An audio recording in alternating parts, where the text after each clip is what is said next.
Bismillahirrahmanirrahim. Assalamualaikum warahmatullahi wabarakatuh. Let me introduce myself. My name is Alya Nanda Muthia. I'm a second semester student from PBIA, English Education Department, Fakultas Tarbiyah dan Keguruan, Universitas Islam Negeri Alauddin, Makassar, 2024. First of all, let's express our gratitude to Allah Subhanahu wa Ta'ala, the most merciful and compassionate. Secondly, salawat and salam always be delivered to our Prophet Muhammad Sallallahu Alaihi Wasallam, who brought us from the darkness to the brightness. The honorable person, our lecturer, Mr. Dr. Kaharuddin S.IP M.Hum, as a lecturer on phonetics and phonology course. So today I would like to talk about the articulation of English sounds, supra-segmental sounds. Yes, having a good pronunciation is one of the most important things. Why?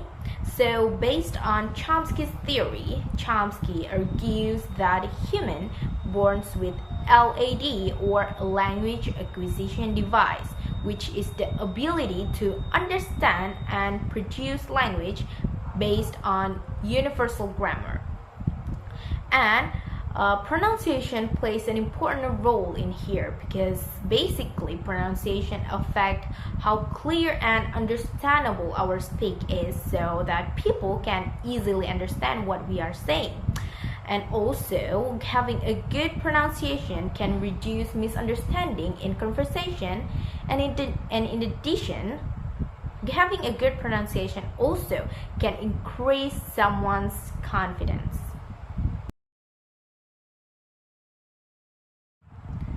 So, there are two ways to achieve a good pronunciation in English. First, acquisition. So, acquisition is a natural process that happens unintentionally and without us realizing it. For example, by listening to music or a movie, watching a movie, and then mimicking the pronunciation of the sounds without studying how the sounds should be pronounced or produced. Second is learning. Learning is a process of consciously and intentionally studying a language. Learning involves understanding about how a certain words should be produced. For example, by studying phonetics in a classroom. So the main difference about acquisition and learning is with learning we can explain how the sounds should be pronounced or produced by the theory that we have learned. Whereas the acquisition, we can't do that. Yes, segmental sounds and suprasegmental sounds are different but related to each other. So, segmental sound is the basic sounds that contain vowel and consonant sounds. Meanwhile, suprasegmental sounds is sounds that accompany segmental sounds and contains stress, intonation, and junction. So in Chomsky's theory, in the sound pattern of English, describes a hierarchical structure where the basic level is segmental sounds and suprasegmental sound as a layer on top to add meaning and variation. Yes, I agree. Why? So there are two reasons. First, there are more vowel and consonant sounds in English than Indonesian. So the pronunciation of English can become more complex than Indonesian. Second is the intonation of English is more complex to describe emotion, meaning, and grammatical structures. For example, by raising intonation while asking a question. While in Indonesia, the intonation is more simpler and using more regular patterns. So, suprasegmental sound is a sound that accompanies segmental sound. Suprasegmental sound refers to the aspect of pronunciation that go beyond the production of segmental sound, either as stress and intonations. First, stress. Stress is an emphasis in the form of loudness given to a certain syllable in English word or phrases. For example, the word present and present. So these are the same words but can have a different meaning when the stress is different. For example, when the stress is on the front, like present, so it's a gift.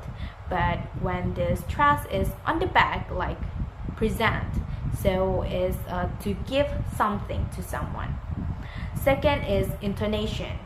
So intonation is a variation of pitch while we are speaking. For example, when we are raising intonations while asking a yes/no question. For example, are you ready to go? Can you play this guitar? So the intonations, so we raise our intonation while asking a yes/no question. So there are several suprasegmental problems that are often encountered by Indonesian learners of English.